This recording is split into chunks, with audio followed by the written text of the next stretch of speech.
Good evening, everybody. Charlotte here from Enriching Environments. Hello, everyone who's joining, and welcome to Tip Tuesday. When you come on, please let me know. Hello, everyone who's joining. Hi. Hello, everyone who's joining. Lots of people are joining. Hi, Huda. Hi, Montessori, my love. Hello. Hi, everybody. Please let me know if the audio is okay. Hey. Hi, Jenny. Hi, Huda. Can you hear me okay? Let me know. This is a new format. Hi, David. For Tip Tuesday. This is a 30-minute, hi Tatenda, this is a 30-minute masterclass on Instagram Live about why my child is so rude. I'm feeling really, really nervous. I haven't done an Instagram Live in 2 months after doing one every single week for 2.5 years. So I'm feeling really nervous this evening. I've got a different format for you. I'm going to attempt to be less wordy and more succinct than I was before. Oh, hi, thank you, Jenny. The audio is good. We're going to do a little bit of embodiment practice. We're going to set our intention as we dive into our work this evening. Thank you, Huda. Thank you, David. Yes, I'm back in Dubai, Huda. Just recently back. I hope you all have had and are having a great summer. We did lots of travel all around. I went to Sri Lanka and went to Europe and caught up with everyone that we hadn't seen during the COVID years. So it was really beautiful to be with family and touch base with everyone and visit so many old familiar faces and places. So our 30-minute masterclass, Why is my child so rude? Is the title of this evening's masterclass. Jenny is someone who has asked for this topic. Jenny is an educator in Cape Town, Montessori educator in Cape Town, and I've had lots of parenting requests about this as well. Why is my child so rude? And of course, I have 2 of my own children who are often very rude. So I thought I would put it out there this evening. So we can dive into this evening. And the first thing we're going to do, Jenny's having cold weather in Cape Town, of course, yeah. Oh, that Antarctic wind is so chilly, isn't it? This evening, before we do anything else, I'd like us all to ground ourselves, and we're going to set an intention. Maybe close your eyes for a moment, put your hand on your heart. What intention do you have for this session? What would you like to, once we finish, how do you want to feel? What do you want to know as you come away from this session this evening? What is your intention? How do you want to be empowered? How do you want to be uplifted? What do you hope to take from this? And I'll set my own intention, and then we can dive in. So, why is my child so rude? This can be applicable from a 2-year-old to maybe 18-year-old, 20-year-old, 24-year-old. The subject of rudeness is one that really can get under our skin as parents, mainly because we make it about us rather than about the child and what they're feeling. It's obviously quite a shock when it first starts happening, and it's really triggering. It can provoke feelings of helplessness and frustration in us. It's going to be drawing out anger in us. It's going to be taking us to places when we were little and we felt powerless and we felt frustrated when we were being rude to our parents and disciplined perhaps for it. So let's go first into why children are being rude. It's super difficult for us to stay calm and present when our child is rude. However, there's 3 things for us to know. Our child being rude, no matter whether they're 2 or they are 15, 16, 17, 18, it is a stage of development. It's immaturity in terms of a brain perspective, and it sometimes can be connection seeking. Being rude can provoke such an extreme reaction and attention, even though it might be negative attention, that this sometimes a child can do just in order to have some attention. So it is rarely about the subject in hand. It is rarely, almost never personal about us, even though it feels personal. But it's coming from an immature brain, the brain of a young child or a young adult who doesn't yet have the skills to explain what they're feeling. Rudeness is usually, hi Red, hi Samaya, hi everyone who's joining, sorry I'm not keeping up. It is very rarely anything to do with us. It is all to do with the child and how they are feeling in the moment.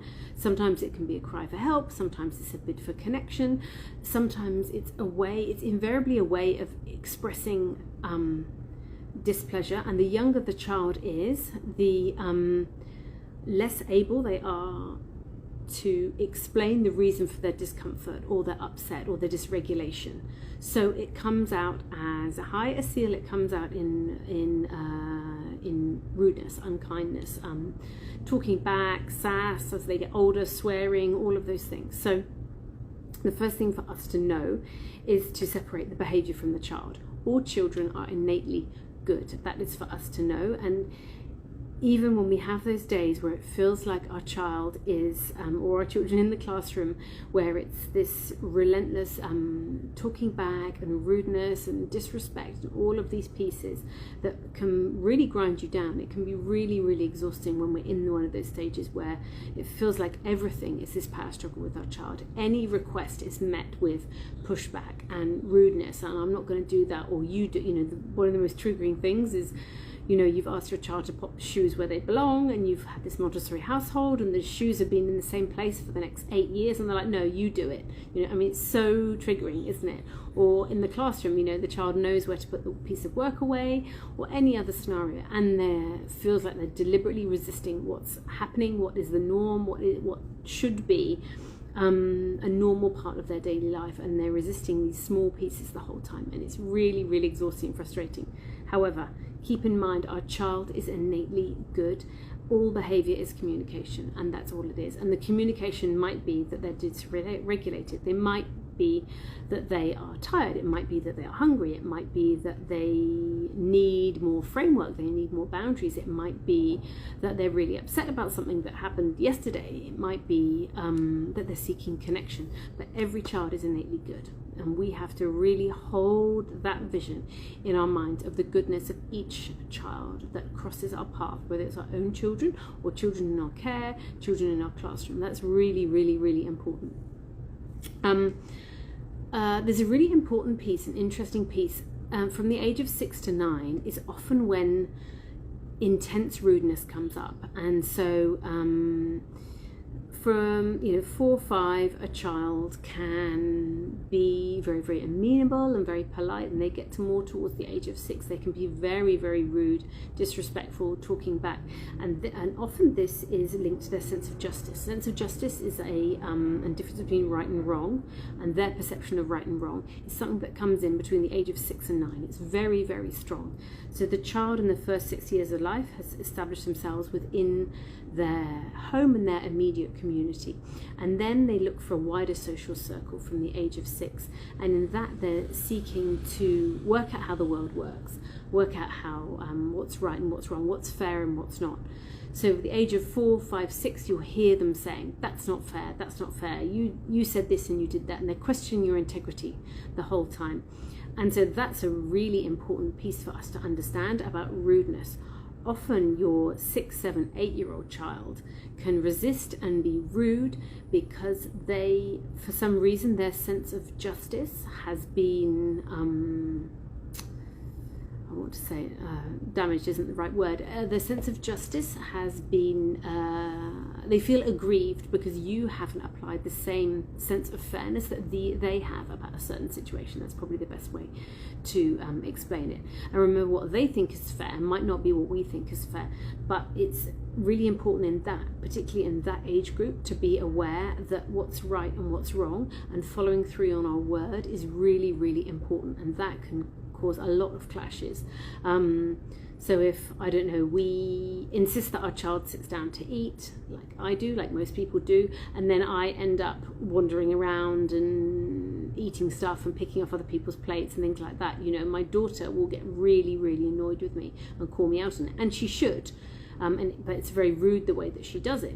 But she's right. I'm not sticking to what I said, and so that sense of integrity is really, really important, and that can come out with as rudeness, and it's very triggering for us, particularly if we came from homes where parenting was very strict and rudeness was not permitted. So, the first point is, where is it from? It's often, as I say, just to recap, the stage of development, immaturity, the sense of justice between 6 and 9, and connection seeking a reaction, regardless of what that reaction is going to be. Any reaction is better than no reaction. So a bit of rudeness, just a bit of an unkind word or pushing back on something, it gives more connection, doesn't it? So that's a way of getting the attention that they need, even though it's negative attention. So the second point we're going to look at this evening is, how do I draw the line between healthy self-expression and disrespect? Now this is a big one, because of course we are seeking to heal generational patterns. We're seeking to do things in a different way. We do not believe in absolute obedience above everything else, like perhaps our parents and our grandparents did. We're seeking to do things in a different way. However, certainly some of the things our child says to us or does are rude, are disrespectful. So how do we draw that boundary? And bringing in an embodiment piece into this would be, when you feel that sharpness, that they're being rude, they're talking back, that there's, Jenny mentioned this in the classroom, vulgarity, inappropriate language, swearing, cursing. It's a really important piece for us to do, is in that moment, is just breathe in and feel what you're feeling in your body. What is that feeling that you feel of frustration or anger or powerlessness? Or you've gone off maybe into a story about how your child is going to be rude forever and they're never going to get a job and they're never going to finish school, and etc., and because they're so rude, and oh my god, and what does everyone else think of me? So we've got all these layers that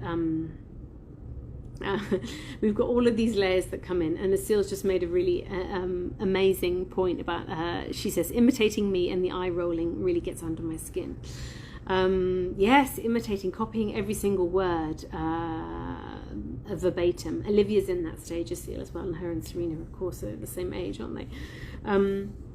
So what I'd like us invite us all to do, and Asil, do this right now. So when your child is doing the eye rolling or imitating you or talking back, breathe into where you feel that in your body and what that feels like. I feel a lot of frustration straight away in my hand, so I'll clench my fist. I'm obviously not gonna do anything with that, but I notice straight away I tense, and then I feel the tension in my jaw. And just feel, now give your jaw a little bit of a rub in that moment. How frustrating is it when your child has spoken back to you, they're being rude, they're being disrespectful? Just breathe into that and don't do anything. Just notice where you feel that in your body. Because what our unconscious reaction, what our unconscious response will be in that moment, what we want to do, what we unconsciously, our knee-jerk reaction is how we would have been responded to at the same age. So know that our instant reaction in those moments is just a pattern. It's just what our parents did to us. So we're acting from an unconscious pattern in that moment. So the best thing to do in those moments, we've got a thought pattern, we've got a story going on, come into our body. Asil has had a great one, fire in my belly. That is brilliant. So breathe into that fire and stay there. We don't need to answer, we don't need to respond. And this moves into point 3. How do I stay calm? What we really need to do in these moments, we notice we're activated, we're triggered, we're feeling it in our body, and we're feeling frustrated, and we know that this is an old story, we know this is an old pattern. But how do I stay calm and not go to the next level and not escalate it and turn it into a power struggle? Because that's what's really exhausting. As our children get older, they're so incredibly articulate and argumentative, and it's really interesting, and I keep seeing these great posts on Instagram, is that, you know, we really want, as our children are younger, we want them to be feisty and stand up for themselves, and they're going to save the world and what have you.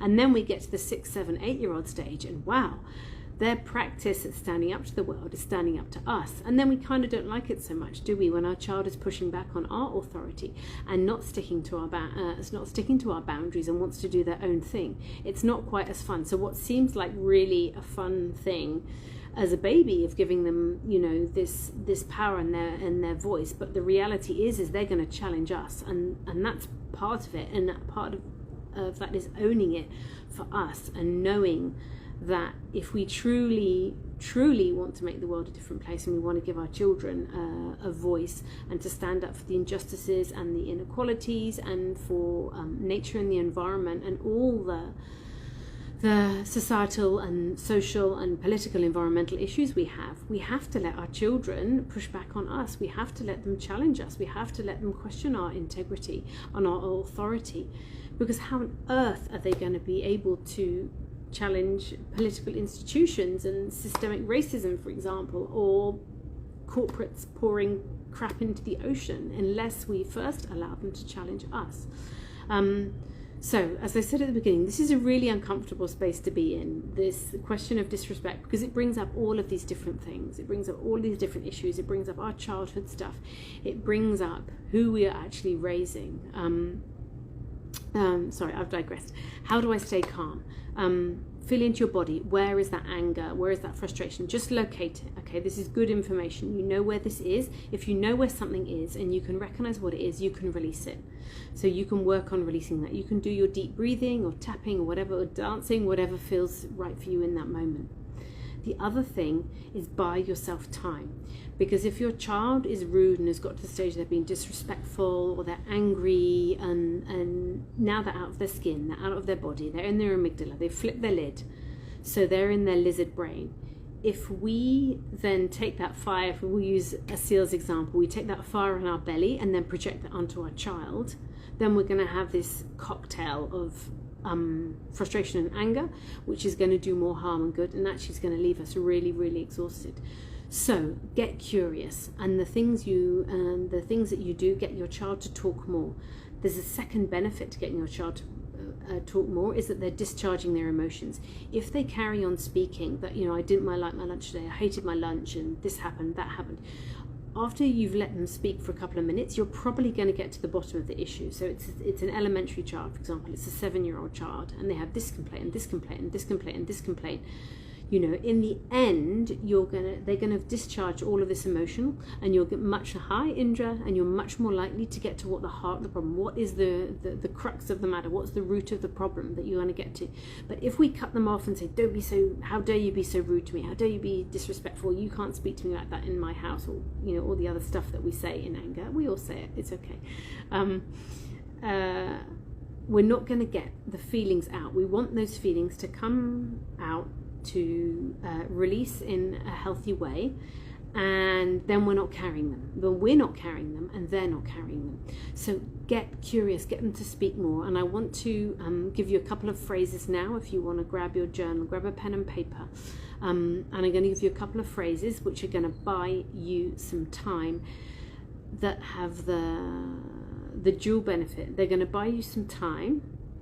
There's triple benefit, actually, dual benefit. They're going to buy you some time, they're going to enable you to get curious, and they're going to remind you of your child's innate goodness.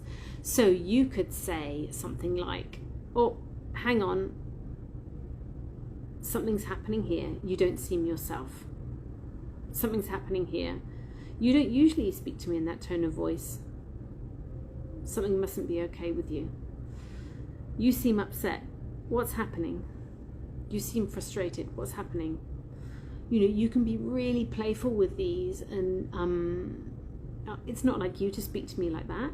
And sometimes when Olivia's being rude to me, and those words sound really forced, when I say to her, oh, it's not like you to speak to me like that, I'm thinking, you've already spoken to me like that 10 times today. But honestly, the more you can do it, the more you practice it, it just reminds us of the innate goodness of our child. It's not like you to speak to me like that. Are you okay? I can see something isn't right. I'm here to support you. You seem really upset.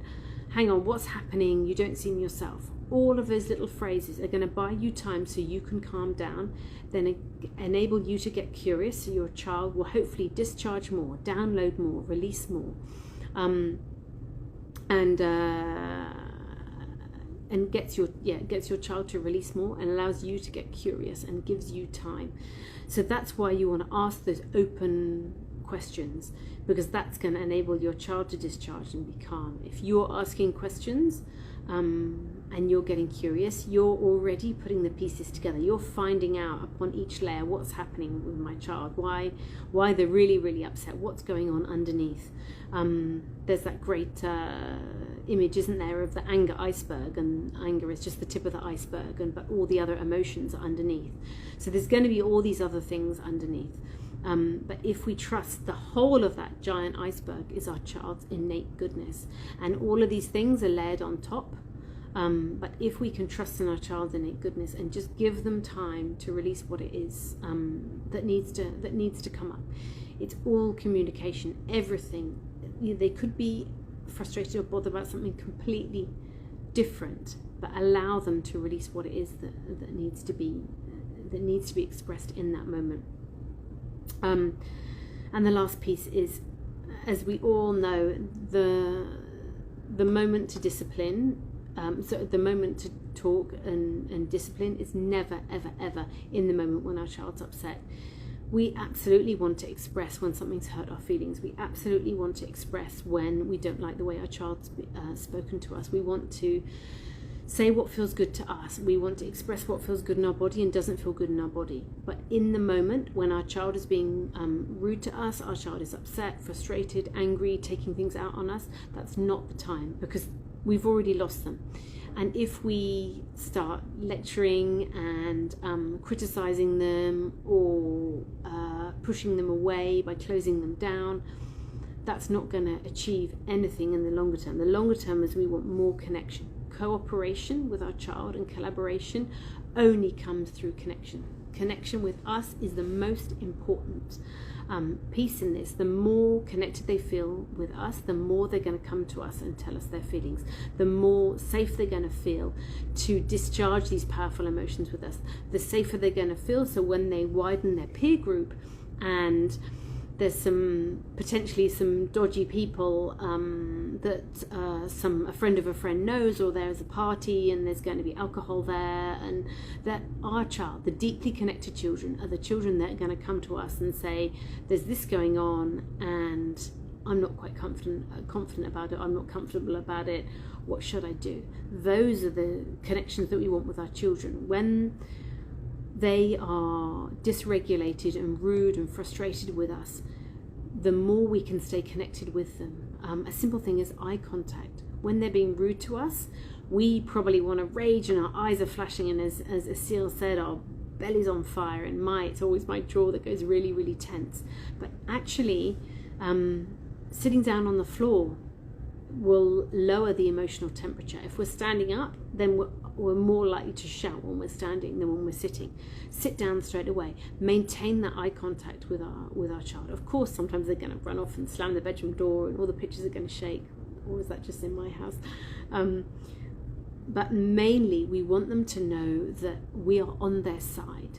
Calm, confident leaders. Janet Lansbury talks about this. We want our children to see that we are the calm, confident leaders. And that doesn't mean a robot being calm and confident all the time, but that means that our child knowing that it is safe for them to express what they need to, because when they express what they need to, we can then unpick what that really means. And then later on in the day, in the afternoon, when you're reading a book together, you're having a cup of tea together, or at bedtime, it's like, oh, you got really upset earlier on, that really, really frustrated with you, and then talk it through like you would with another adult, with a friend, and say, it didn't feel good in my body when you spoke to me like that, when you used those words, that really hurt me. In a really vulnerable way, like you would to a friend, like you would to your partner. Not the lecturing, because the lecturing, we all switch off with the lecturing, right? So it's perfectly possible to let our children know how we feel, let them know that we've hurt their feelings, let them know that the words or the language they've used is not appropriate and does feel disrespectful and does feel hurtful and is not what you want to hear from them. But this is a long term construction. This is the foundation of how we're building this beautiful masterpiece of our child, with our child.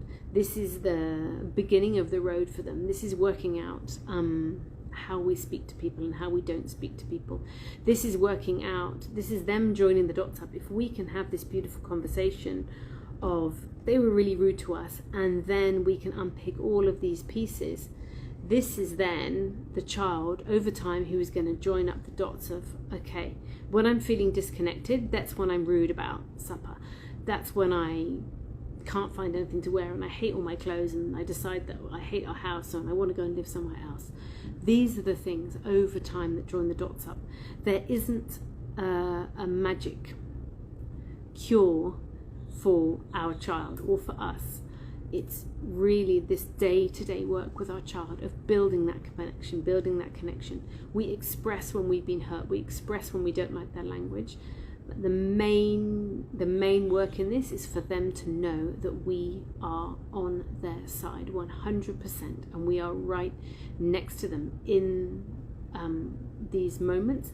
And the older the child gets, like a teenager, the older the child gets, the more you go into these deep conversations of, where did you go today? I saw, from Harry and Olivia when they're 3 years old and they've had a dysregulation, a meltdown or a tantrum, to use less respectful language, then you unpick it and say, I saw what was happening on the outside of your body. You seemed really frustrated. What was happening inside? Where did you go? What happened for you? And usually it'll be something like, I just didn't want pasta for lunch. It will be something like that. But the child has been able to release what they need to, and again, they're joining these dots up. I reacted like that. That's how I felt in my body, because I was so frustrated about that. And over time, this is building emotional intelligence. This is opening rather than closing. Think about inviting their child more into deeper connection with themselves, inviting your child more into being connected with their body and how they're feeling and how they're responding, and then how other people around them respond. They're learning that it's not nice to speak to people in that way. They know that. And also another really important piece, oh my goodness, this is almost half an hour. Another really important piece is children don't want to behave badly. They want to behave well, because their very existence depends on their connection with us. There's an amazing book called Why Love Matters, and I highly, highly recommend it.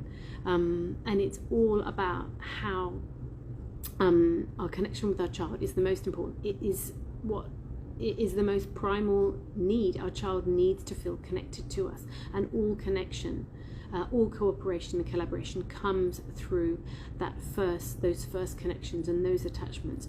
When children feel good, they will do good. When children feel better, they will do better. So our work is to help them feel all they're feeling, the roller coaster of their emotions, and remain in that fire with them, and then guide them. Don't try and guide them when they're in the fire, when they're already gone, when they're in their amygdala, when they're shouting and screaming and being rude and disrespectful.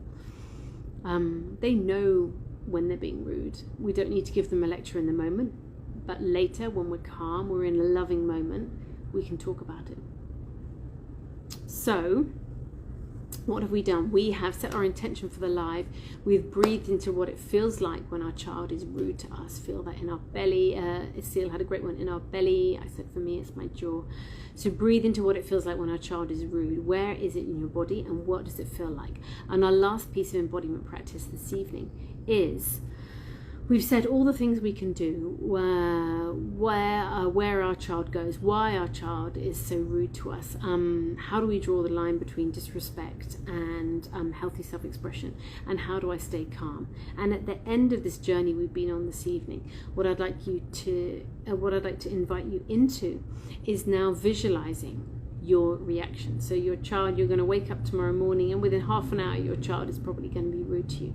So I want you now to take a moment to inhale and visualize, how are you going to respond? How are you going to firstly come into your body and notice how you're feeling? Awareness is the first step in anything. Notice how you are feeling in that moment when they're rude to you, when you feel disrespected. Where is that feeling in your body? And visualize how you're going to be responding. Visualize yourself as that calm, confident leader. Visualize yourself. Do a little role play, a little script in your head.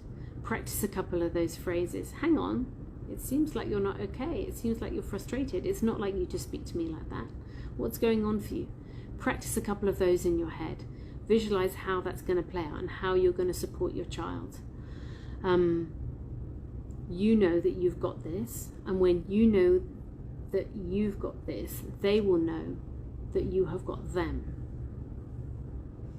And that's all they need to know, that you are side by side with them, leading them, guiding them into the world. That is our role as parents, to be side by side with our children, not the old hierarchical structure of disciplinarian and subordinate. Now, what we're seeing with this new paradigm of parenting is side by side. And that's the most important relationship we can have with them.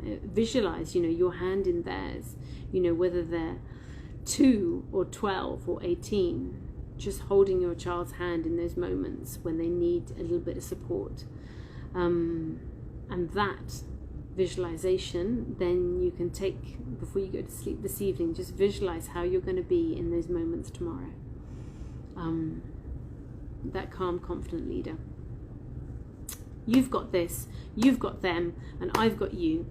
Carry on sending in your questions for Top Tip Tuesday, for these masterclasses. I've been asked to talk about babies, little babies. I've been asked to talk about responsibility. I've been asked to talk about resilience in children, young children, elementary age children. Lots of questions about elementary age children, which is great because that's my world with Olivia, and Harry will be coming into this world next year. More than anything, a deep connection with our child, with our children, in our classroom, in our homes, in our care, is the most important factor in our relationship with them, in their responses to life, life's ups and downs, life's roller coaster. Our connection with them is such a powerful indicator of how they're going to be able to handle themselves and handle the natural ups and downs of life. So keep that connection sacred. That is the main piece, trusting your child's innate goodness.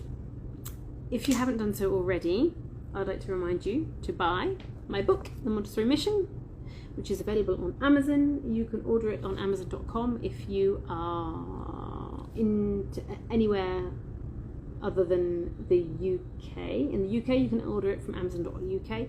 Anywhere else in the world, you can order it from Amazon.com. It is available here in paperback, and it is available on Kindle as well. Thanks, Red. Red sent a lovely message. Thank you. You're a great teacher, great mentor, and great mother. Thank you, Red. Thank you for all your help with my book cover, Red. Thank you so much for joining me. If you have any questions or any topics for our Top Tip Tuesday Masterclass, please send them in. I look forward to seeing you all next week, and in the next couple of weeks I'm going to be talking about my new mentoring program, which will be starting from January 2023. I'm going to be putting it together in the next couple of months, and this is really exciting. This is going to be a deep dive into Montessori, into embodiment, and into parenting. all at once, and spirituality. So there are lots of different pieces that come in. Thanks, Cecile. Thank you.